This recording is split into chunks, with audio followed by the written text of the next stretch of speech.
आप सबको मेरा नमस्कार। मेरे वीडियो चैनल में आपका स्वागत है। आशा है कि आपने पहले दिए गए प्रश्नों के उत्तर सीख लिया होगा। और देखिए, ये कुछ अतिरिक्त प्रश्न हैं।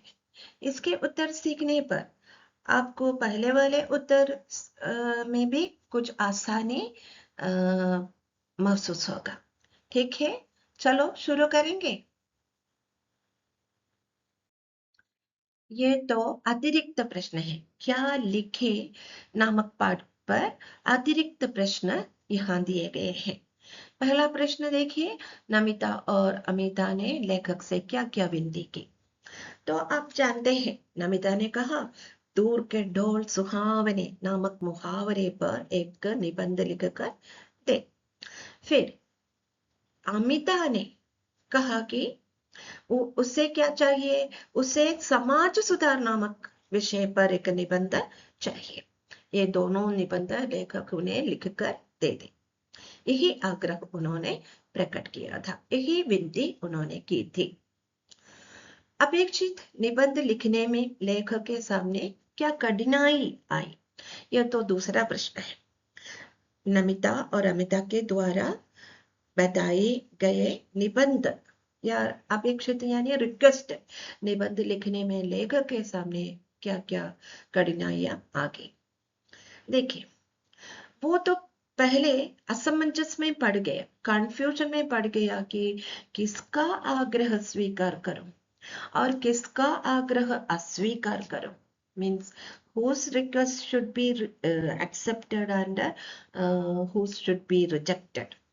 नमिता और दोनों बालिकाएं हैं। उनका अनुरोध टालना टालना यानी अवॉइड करना, अनुरोध यानी रिक्वेस्ट, अवॉइड करना कठिन काम है। कठिन है क्योंकि लेखक इन लड़कियों से कैसे बोले कि ना ना मैं नहीं लिखूंगा, कैसे बोलेगा। उन्हें लग रहा था कि दोनों विषय आसान विषय नहीं है। दोनों विषय पर अनेक विद्वानों ने अपने अपने विचार प्रकट किए हैं और ये काम, इसमें कुछ नए विचार लिखना मुश्किल है।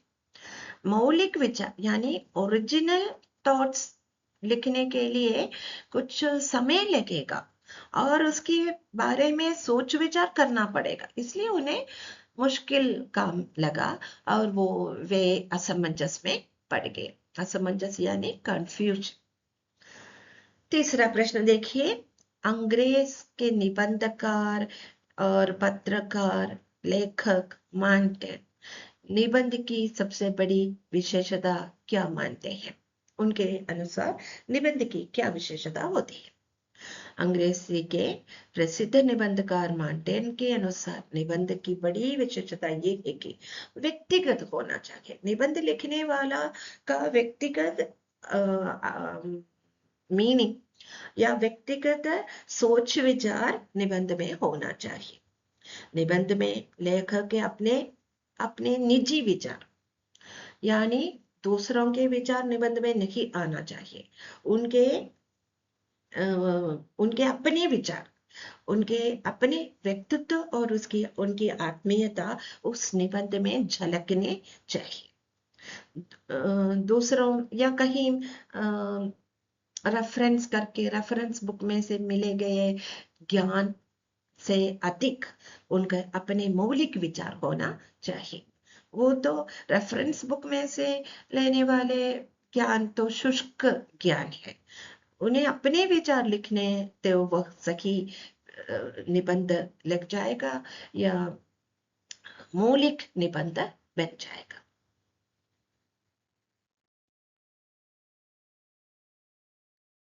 चौथे प्रश्न का उत्तर देख लीजिए। प्रश्न यह है कि बख्शी जी यानी हमारे लेखक के अनुसार आदर्श निबंध के क्या क्या गुण होने चाहिए। आदर्श निबंध यानी ideal essay. An essay should be ideal one. How? लेखक कहते हैं कि आदर्श निबंध में मौलिक विचार होने चाहिए। मौलिक विचार यानी ओरिजिनल थॉट्स, ओरिजिनल सोच विचार, निजी भाव स्पष्ट रूप से व्यक्त हो। Our personal thoughts, our emotions, feelings should be presented over there. निबंध में विचारों की रोचकता होनी चाहिए। रोचकता यानी ब्यूटी ऑफ द थॉट्स। भाषा सरल होनी चाहिए, यानी सिंपल लैंग्वेज। आत्मपरकता यानी पर्सनल टच होनी चाहिए। It should not be taken from any reference book, ताकि वो पाठकों के मन को छू सके, पाठकों को आकर्षित कर सके। पांचवां प्रश्न देखिए, दूर के डोल सुहावने लगते हैं। यह तो एक प्रसिद्ध मुहावरा है। इसका अर्थ, इसका आशय व्यक्त कीजिए। इसका आशय यह है कि जो वस्तु या जो परिस्थिति हमें दूर से हम देखते तो हमें बहुत अच्छी लगती है, आकर्षक लगती है, लेकिन हम उसके करीब यानी नियर जाकर देखने पर समझ लेंगे कि उसमें बहुत सी कमियां हैं, या वास्तविकता, हम रियलिटी समझ लेते हैं। तो हमेशा दूर की परिस्थिति हम दूर से देखने पर हम सोचते हैं कि हाँ, बहुत अच्छी जगह है, या अच्छी बात है, या अच्छा आदमी है, या अच्छी वस्तु है, लेकिन करीब आने पर समझ लेगा कि उसमें कितनी सच्चाई होती है। अगला प्रश्न देखिए, जो तरुण संसार के जीवन संग्राम से दूर है, उन्हें संसार का चित्र बड़ा ही मनमोहक प्रतीत होता है। अपने शब्दों में भाव विस्तार कीजिए, यानी आशय व्यक्त कीजिए। तरुण यानी यंगस्टर्स जीवन संग्राम से दूर है। यंगस्टर्स जीवन संग्राम means the hardness of the life, the struggles of the life, उनसे बहुत दूर है। उन्हें जीवन का स्ट्रगल अपनाने के लिए मन नहीं लगता। जो युवा पीढ़ी, यंग जनरेशन, या जो युवक, यंगस्टर्स अभी जीवन की कठिनाइयों से या संघर्षों का सामना करना नहीं चाहते, कठिनाइयों का सामना करना नहीं चाहते, संघर्ष यानी स्ट्रगल्स, उन्हें दुनिया बहुत सुंदर और आसान लगती है, और जीवन की वास्तविक समस्या, वास्तविकता,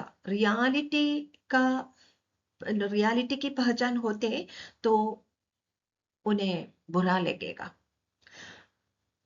क्योंकि वो समस्याओं का सामना करना नहीं चाहते। इसलिए उन्हें सब कुछ आकर्षक, ब्यूटीफुल, अट्रैक्टिव और सुखद, हैप्पी नजर आते हैं। आइए 7वां प्रश्न देख लेंगे। तरुण क्रांति के समर्थक हैं। तरुण यानी युवा वर्ग, युवा पीढ़ी, यंग जनरेशन क्रांति के समर्थक है। They are the supporters of revolution.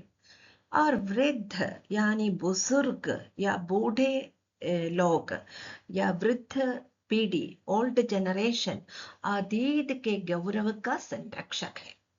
They are the supporters of, they are the protectors of past, prestigious past. इसका आशय इस प्रकार हम लिख सकते हैं कि उपर्युक्त वाक्य का भाव ये है कि युवा पीढ़ी, यंग जनरेशन किसी भी समस्या यानी प्रॉब्लम को लेकर उनके खिलाफ या उनके विरुद्ध आवाज उठाएंगे। They will raise their voice against it. वे उस समस्या का हल निकालने के लिए सोच विचार नहीं करेंगे। They will not use their thinking capacity, thinking power to solve it. वे किसी भी समस्या का समाधान के लिए, कोई समस्या है तो उसका सॉल्यूशन के लिए, हल, समाधान दोनों का अर्थ सॉल्यूशन है, या किसी भी समस्या का हल निकालने के लिए कहीं बैठकर बातचीत करने के बजाय, या दूसरों से या उसके ओपोनेंट से बातचीत करने के बजाय उस पर तुरंत निर्णय लेना चाहते हैं। They wanted to take a decision very fast.